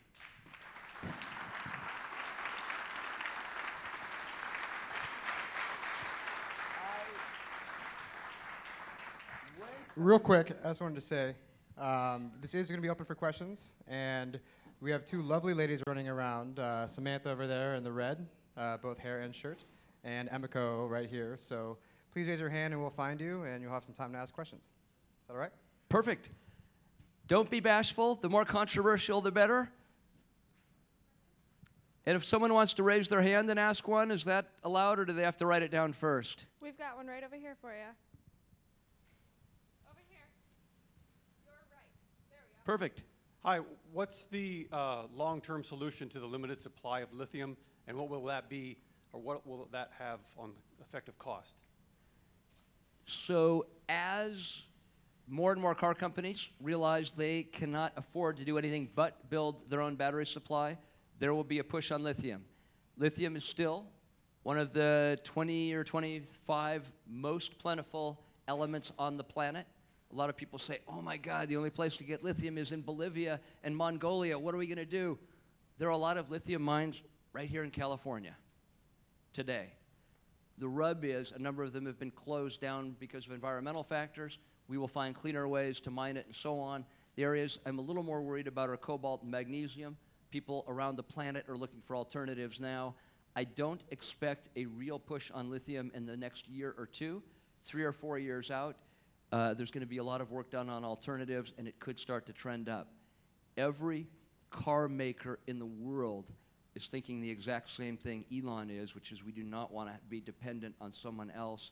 And if you can produce lithium-ion batteries more cheaply, you will have a cost edge over competition. Other questions? Yeah, applied technology in regard to helping disaster relief in places like Puerto Rico. What do you see? So, an extraordinary thing. Tesla just delivered an extraordinary amount of batteries to help in a crisis situation. I think it is great. Tesla's offered to do the same thing in Australia. You are going to see more and more of that. Simply put, the power density did not exist at a price that was economically feasible. You will see this occur more and more often in the future. By the way, I don't want to limit things just to lithium-ion batteries. They have a huge cost edge now because of the enormous economies of scale that go into this. But I suspect within 10 years, you will begin to see other element types, other chemical formations that will challenge lithium-ion. We're moving toward an extraordinary new world, and nowhere has the brain pool that we do right here. So be part of it. It is world-changing. Other questions? Ma'am. Hi, do you anticipate any sort of geopolitical ramifications in this quick shift from petroleum to electricity? It is a bad day for the Middle East, Venezuela, and Nigeria, and Texas. Serves them right. No. There are going to be all sorts of implications. The simple fact is this. Just as we move from an agrarian society to a manufacturing society to an information society, we're moving from a resource-intense economy to an innovation-intense economy. The ultimate asset is brain power. And that means the biggest challenge for the United States is not, forgive me here for being political, building walls and persecuting Latinos and Muslims. The biggest challenge is figuring out how to re-educate our people so we are the global leaders in developing these new technologies. That is our challenge. Other questions? Yeah. Question. I think we have time maybe for one or two more, and then there's some very exciting presentations right behind me. Yeah, question. You mentioned the electrical vehicle. Doesn't that add to more power, electric power generation, so that we should also look at the renewable energy even much more seriously? Yes. I have to tell you this story. I'm sitting on the board of Tesla. We're rolling the cars out. The Model S, it's a stunning thing, and we're sitting in the board meeting, and Elon's saying the EPA has to stamp the miles per gallon on the cars. And we're all looking at each other saying, there's no gas tank. There are no gallons. What are they going to do? Well, there is a physics equation utilizing BTU conversions of electricity or gasoline to electric use. The answer to this question is, let me explain first. For 30 years, there have been CAFE standards. The miles per gallon for the American fleet when I was a kid was like 14 miles per gallon. It was pathetic, and it inched up to 17, and Carter finally got it in the 20s, and Obama finally pushed it in the 30s, and every auto company in the world came to testify and said, we could never get to 30. You're going to destroy the industry. We're going to lose all the jobs. Tesla Model S, average miles per gallon, 93 miles. 3x anything that had existed before. Here's the interesting number to peel back. If you did not look at the national blended rate and you just looked at Utah, and those poor people build coal plants in every corner of the state they possibly can, the miles per gallon looks more like 45 or 50 miles per gallon. If you're in California, it looks more like 160 miles per gallon, and it's going up. But the simple fact is, because of the chart I showed you, with the cost of solar coming down, no one cares whether you're a Republican or a Democrat. The entire world is moving that direction. That means the miles per gallon of all these vehicles is going up. There is no internal combustion engine company that can compete. That is why everyone, including the president of General Motors, came out 14 days ago and said General Motors is going all electric. Unheard of just 2 years ago. Last question, two more questions. Sir. So which incumbent automaker do you think is the greatest threat to Tesla, and why? Well, I was hoping for some tougher questions, but let's just tackle that in the meantime. It's really interesting because we were sitting at Tesla with essentially no R&D budget, competing with the biggest automakers in the world with tens of billions of dollars, and we essentially beat them in chapter 1 of this historic race. There's still an advantage to having R&D dollars.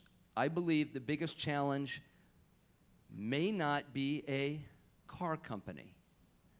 Of the car companies, I think the best positioned may be Volkswagen. Enormous global footprint, low-cost provider, and I think there's a good chance they may consider making their own batteries, and they're moving quickly. But I would not rule out Google and Apple. Pause for a minute. my entire life, the 10 largest market cap firms in the world, looking backward, have by and large been 6 oil companies, 3 car companies, and either U.S. Steel or General Electric, sometimes Walmart. We're an oil economy. It's just all oil and cars. That's what the world did. It's all changed. Now you see 5 tech companies in the top 6, moving quickly with Baidu, Tencent, and Alibaba. You're soon going to have 8 of the 10 companies. Exxon is the last oil company hanging on at number 10, about to drop out, and then we'll be done with the oil companies. Don't rule out the technology companies. Apple and Google have huge balance sheets. Cars are really nothing more than computers with wheels on, and they will be tough to beat. Volkswagen and the others will have to up their game.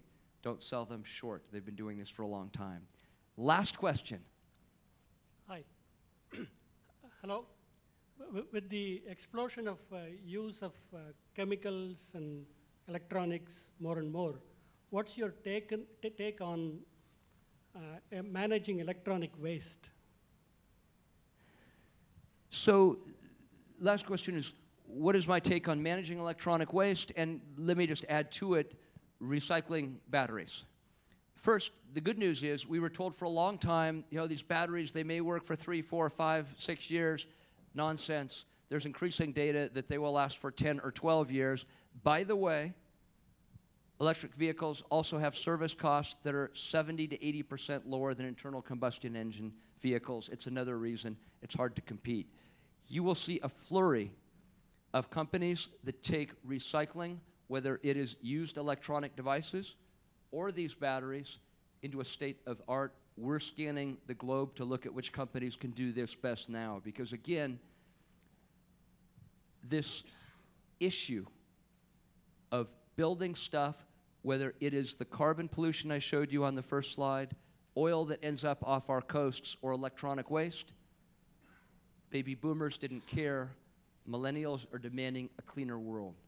And for those of you who can invent the companies that provide a cleaner world, you will have found a way to create the next unicorn. All I ask is that you bring me your business plan first. Thank you very much.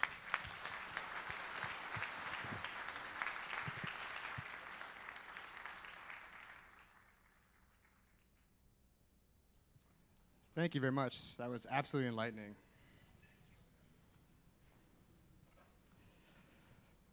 Oh, well, that's a tough act to follow, but hope everybody's doing well. We have just a couple more companies to go today, so we'll just transition and keep it moving, and we'll finish up.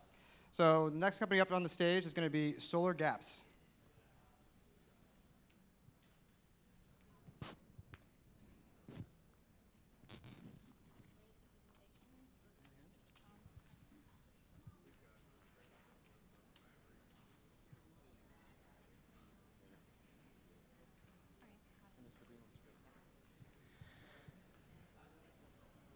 Hi, my name is Mariana. I'm CMO of Solar Gaps. I'm here today to share with you a problem which is dear to me. 70% of my electricity cost is spent on air conditioning. Chances are high, if you're a California homeowner, you're spending $200 a month on air conditioning. At Solar Gaps, we have a different vision of the world. We think energy should be free, and you should be in control. Introducing Solar Gaps. These are the world's first smart solar blinds, which generate electricity and help you to save up to 70% on your energy bill. We are achieving this by blocking the hot outdoor sun and generating electricity. The advantages of our product are as follows. You can adjust it to your schedule. They will open and close according to when you wake up or go to bed. You can also control it from your mobile application or our computer application, as well as by your voice, just by using Google Home or Alexa. How does it work? Solar gaps are installed on your house or your office. Their energy generated by them feeds directly to your energy grid, and that's it. That's a simply plug-and-play solution, and you can even install it yourself. If you generate excessive energy, you can even sell it back to the grid. We are very serious about our tech. We are using #1 solar cells on the market, SunPower solar cells, and we also have 3 patents, domestic, international, and pending. We are first in category because we combine solars with smart blinds, automated smart blinds. And that's why we create a unique product which targets 70% of the world's population. Those are people who live in the cities. And because those people usually do not have access to the roof, we can quickly respond to emerging needs of the cities by targeting vertical space and not the horizontal rooftop. The market is huge. The automated homes market is growing, and it's projected to become $32 billion in only 4 years. Almost 50% of these purchases are purchases controlled and generated by home automation and energy savings. And that's a great signal for us because that's exactly what our product does. We target energy savings and we provide an automated product. The solar market is booming as well. More than 9 million households in the US have solar cells on the roof. And the annual growth is, despite all the political issues, 8% a year. And if you need proof, just have a look at our B2C sales. Since May, we have 170K in B2C sales. Those are all organic sales. And the emerging markets in the US are California, Florida, and Texas for obvious reasons. B2B is even bigger. Our B2B pipeline since August is $5.5 million US. And it's growing, it's constantly growing. We constantly are receiving new requests for quotations, for quotes.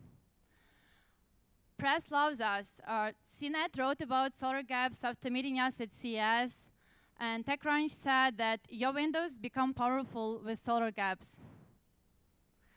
We are in talks with Google, with Nest, Thermostat Nest, Amazon, Tesla, NASA, and we just finished our program at their HAX Gross in the heart of San Francisco.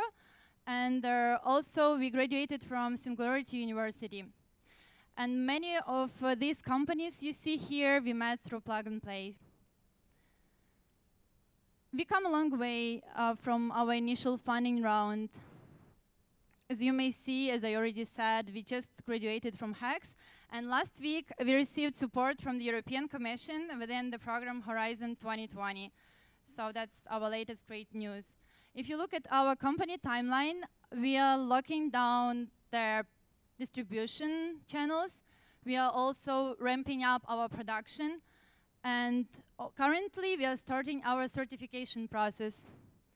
This is our 3-year projections. I can show you more details. If you are interested, we can talk about it more in detail. Today I'm here because we are raising their seed round. And also, besides that, we are looking always for strategic partners, people who are interested, have experience and passion in solar and renewable energy. This is our team.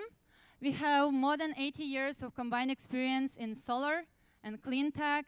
Our CEO has a strong understanding of construction and solar industry, and we are here to make a difference. Thank you.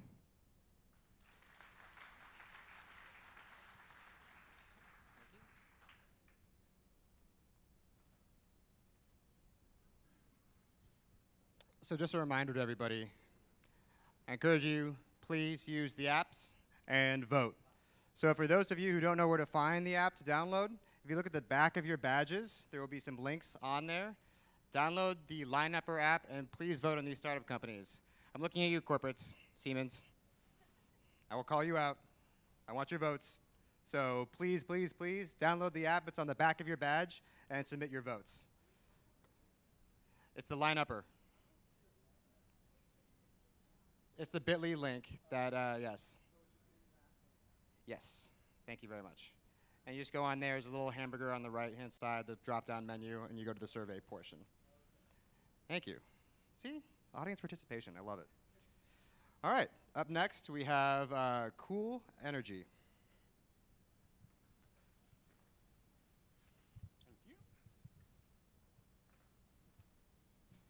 Good afternoon, everyone. My name is Sam Weaver. I'm the CEO and a co-founder of Cool Energy, which is based in Boulder, Colorado, and we are working to solve the problem that you see on the screens there. So we've created a device based on the Stirling cycle engine that performs waste heat recovery on heat streams that are otherwise not practical to recover from, either because they're too cool or because they're not high enough temperature. We've built 5 generations of these engines, and I want to show you more about them. So the device you see there on the screen is called an afterburner. It's used to destroy pollutants from chemical manufacturing as well as food processing, and it destroys the VOCs by raising the temperature to about 1,000 degrees Fahrenheit. We can put a heat exchanger in that afterburner stack and recover enough energy to make 25 kilowatts of clean electricity behind the meter. So you can see this 5th gen engine that we have is higher efficiency than most of the competing technologies, which are based on organic Rankine cycle technology. We recently had 4 employees from the US Army come out, civilian employees, and confirm our measuring system and our results. So in addition to recovering from pollution control equipment, we can also recover from the exhaust stack of internal combustion engines, everything from gensets in remote locations to ship engines are all possible applications for this. There's our 4th gen engine recovering the exhaust heat from a CAT diesel genset and boosting the output by 7%. So the genset market is bigger than you would think, and 40% of the units that are sold that are natural gas or diesel are base load. And that's important to us because the more often that we're producing value, the quicker the payback time is for the customer. And so you can see essentially that same thing there on the chart. It's the number of hours per year that the process runs that determines how quick the payback will be. That also combined with whatever the electricity rate is in the region. So there's the 5 generations of engines that we've built. You can see in the upper right, installing one of them at Schneider Electric's research headquarters in Grenoble. The upper left, we put 9,000 hours on a 24/7 test stand, and now we've just started testing our 25 kW size. We just completed this year a joint venture formation and a licensing deal with our manufacturing partner in China. And we expect that to go well. We are sending a pilot over there as a fundraising demonstration, and it's based in Nanjing, and their quotes look extremely attractive. The team, my father and myself, started Cool Energy. Bill Gross invested in 2011 through his company Idea Lab. Brian Newell's been with us doing the mechanical engineering for the whole time we've been in business. And so this is a platform technology. It's not just focused on heat recovery. It can also be deployed in concentrating solar power or military applications. This is an example of Edison Microgrids, which is building a pilot in China, and it will use our engines as the power production block for that, and it incorporates thermal storage as opposed to electrical storage. So we've got 9 patents issued on the technology and 1 more pending that we're taking international right now. We've been funded about $1 million a year to date, and last year that is all going to be based on revenue. So we're looking for capital to scale and partners to work with. Thank you for your time.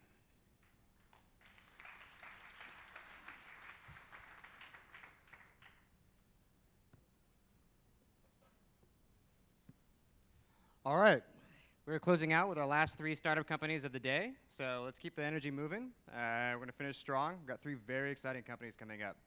I would like to introduce to the stage Selector.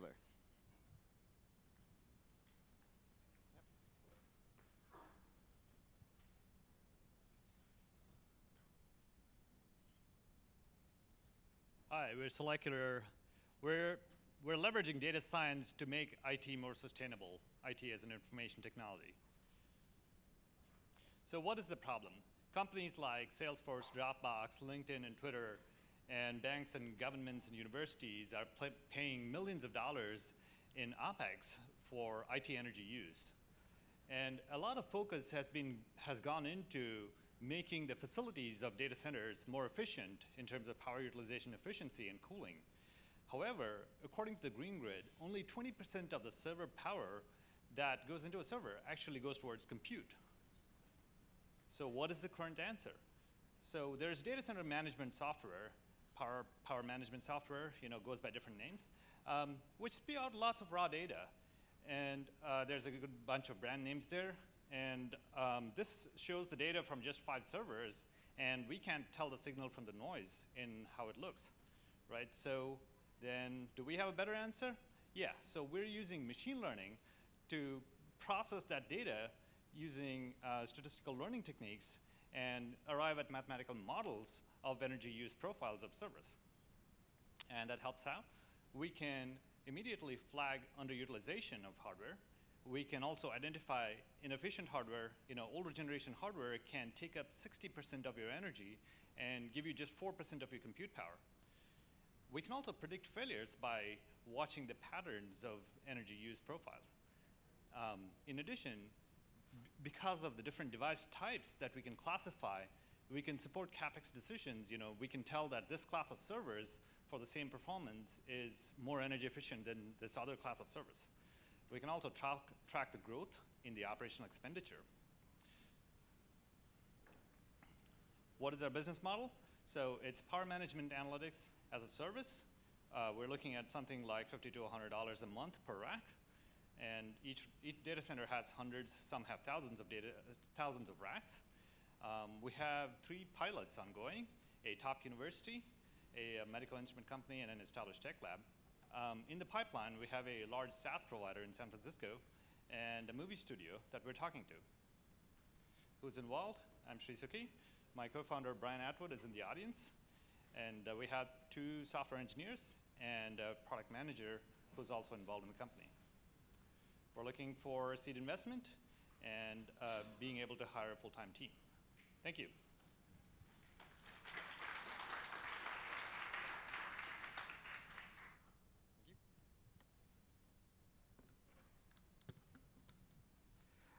All right.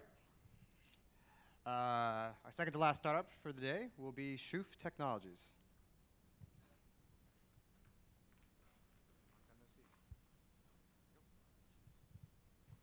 Hi, everyone. For those of you that were here this morning and you have to listen to me again, sorry in advance here. My apologies. So we heard a lot about great, exciting innovation in material this afternoon and some energy processing. But now you want to move the material around from one place to another. And you have equipment laying all over the field, and you're trying to monitor it and track it. So Shoof Technology, we created a brand new wireless technology that specifically was developed for industrial IoT and logistic asset tracking and monitoring.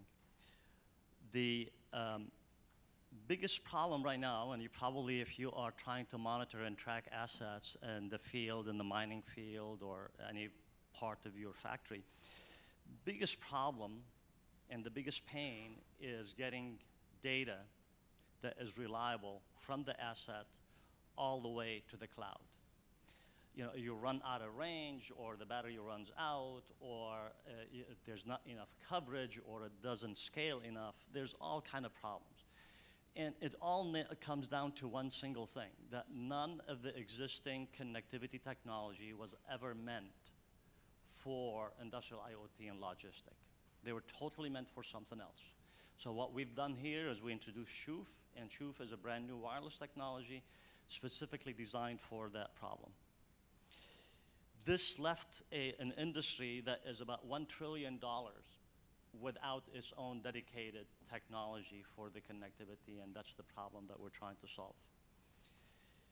So how do we do it? We take our tags, Shoof tags, and we put them on an asset, be it an equipment or a container or any kind of an asset. Now this asset is smart and connected for 10 years. 10 years with one single tag. You don't have to replace it, you don't have to change the battery, you don't have to do anything.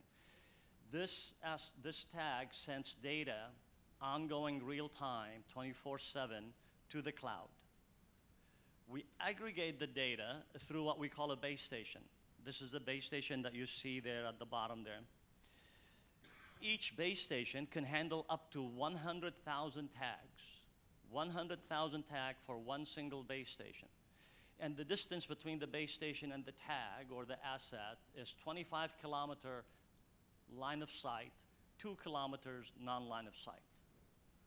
The batteries on the tag last up to 10 years.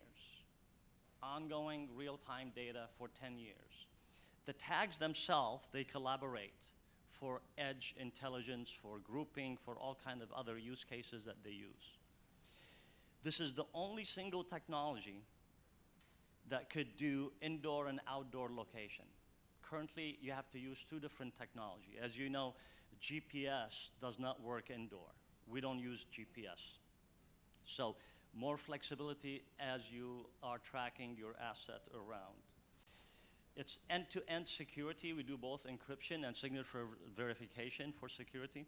And we call our network open network. The reason it's open network is any asset that is powered by Shoof could backhaul its data through any base station that exists within range. So it's an open network for everybody to use. The engineering founding team of Shoof were the original creators of the smart grid standard. They deployed over 30 million wireless meters worldwide, globally, through their work at Silver Spring. That was the technology they created for fixed asset, and now they are creating a brand new technology for assets in motion. So our mission is to become the source of data for all industrial IoT and logistics globally. And we monetize that with recurring revenue business model.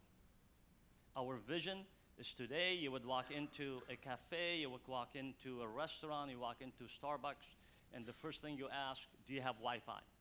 10 years from now, you'll walk into a port, into an airport, into an industrial factory, into a yard management, into an oil mining, and the first thing that you ask, do you have Shoof? We are looking for some superstar engineers, as well as we are looking for trial partners. We're doing well on the financial side. We've been oversubscribed. Thank you very much.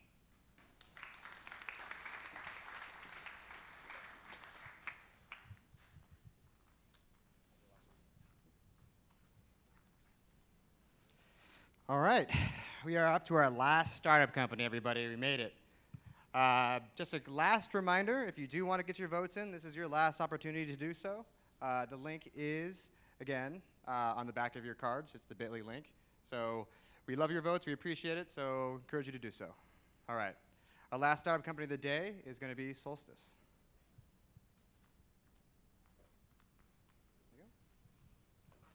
Thank you for staying till the bitter, bitter end. My name is Steph Spears, and I'm the co-founder and CEO of Solstice. You heard it from Steve Wesley. He said, for the first time in the history of the world, solar is cheap enough that it can help everyone save money on their electricity bills. I'm going to try to make this more interactive, though. Can I ask you, can you raise your hand if you have solar on your own home? Okay, take a look around. So this is Paula. She's a public school teacher, and she said, I can't put solar on my rooftop. I can't afford it, and also there's a tree covering my roof. And so you actually have to be a special unicorn to be able to put solar on your rooftop. It has to be facing the right way, your roof has to be made out of the right materials, and you have to have the money to pay for solar.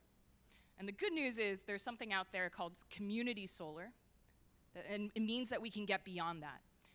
It means that solar can finally be the big industry that we all hope it will be. Community solar means you don't have to worry about installing anything on your rooftop. You can buy a portion of a neighborhood shared solar farm, and you can switch to solar that way. There's no upfront costs. It's a subscription model. And you can save 10% off your electricity bills every year here in America already. The Department of Energy says that $16 billion is going into this as an investment into this industry by 2020. And we anticipate just the customer acquisition and the customer management piece of that to be $2 billion by 2020. And so this is never going to be a big industry until you make it really easy for customers to sign up for community solar, and that's what Solstice does. Solstice, let me just put this out there. We're not the ones that are building solar farms because there are hundreds of people who do that really well already, right? You saw Steve Wesley's list of unicorns. Many of those were platforms that made it easy for customers to sign up. We have a software platform where you can go online, see if there's a solar garden in your area, you can manage your account, and you can sign up your friends and neighbors. Because there's a Yale study that says the #1 reason why anyone signs up for solar is because they have a friend or a neighbor that went solar. Solar is contagious, and when you make it easy for people, they will sign up. This isn't hypothetical either. We've worked on 14 projects throughout Massachusetts, New York, DC, and New Jersey. And the project in New York, we actually just started a couple weeks ago. It's our first exclusive project, and it's worth $800,000 in revenue in the next 6 months. Our partners include the solar developers that are responsible for building 60% of the community solar in this country. They pay us revenue to do 2 things: to bring in a customer into a project, and they pay us recurring revenue per customer per year for every customer that we manage in our digital platform. And it's not just households that we're plugging into community solar farms. Etsy is a paying customer of ours. Etsy, the big headquarters in New York, they paid us to plug them into a local community solar farm. And it's a Fortune 100 customer that's also paying us to do the same. It's actually a Fortune 10 customer. We anticipate making $85 million in revenue just by signing up 150,000 households in the next few years. To be good in this industry, you need to know community organizing, you need to know energy policy, and you need to have technology that scales. Our team wrote energy policy at the White House. We did community organizing in the Obama campaign. And our MIT software engineers are building the technology that makes it easy for people to sign up for community solar. I'm here because I'm raising a seed round of $1.5 million. By the end of this year, we're on track to have revenue of $250,000. This is the only way solar is going to be a big business, and with your help, we'll get there. So thank you.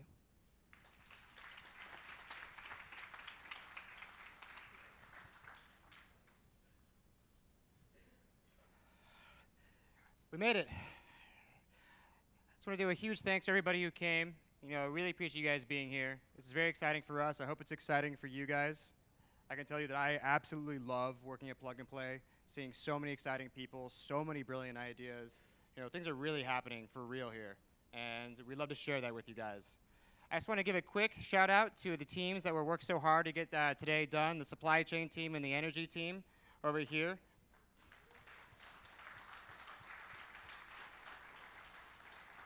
The girls back here really do manage a lot of chaos, and I can't tell you how much work it really takes. And so they're absolutely wonderful, and I can't tell you how much we appreciate them. So I'm going to turn it over to Wade, the founder of the program, to announce the winner and say some closing remarks. Thank you very much, Hush. Hush brings more energy than I do on the stage. Just wanted, on behalf of Energy team here, thank you all, everyone, for coming out to our first expo. We're eagerly looking forward to a successful and a better, more stronger program in the next cohort. For those of you who are working on a new technology or a startup, we are sourcing startups for the second batch. So if you're interested to be considered for the Q1 of 2018 energy program, please come talk to us. And for the corporations or investors who also want to participate in the program, we will invite you to come and start conversations with us. As you guys were voting the startups, we've been aggregating the rankings. So I would love to announce the startups, the only startup that was selected as the winner. So the winner is Flow Labs.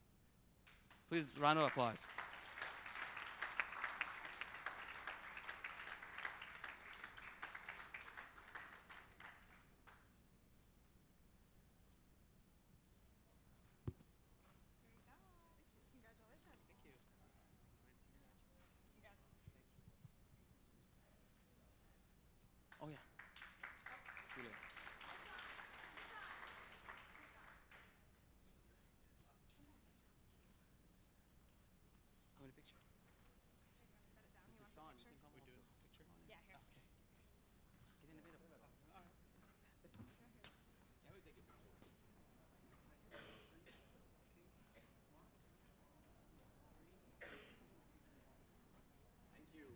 Thank you, guys. Also, as investors, prior to these programs, during the programs, and after the programs, we are evaluating investment opportunities. So if you guys are in the fundraising process, again, you guys are welcome to come talk to us, and we will evaluate you in our database. So with that, I would like to wrap it up. We're going to start our networking session afterwards. I will be in that corner if you guys want to come talk to us and shake hands. It'd be very nice to do that. Thank you very much.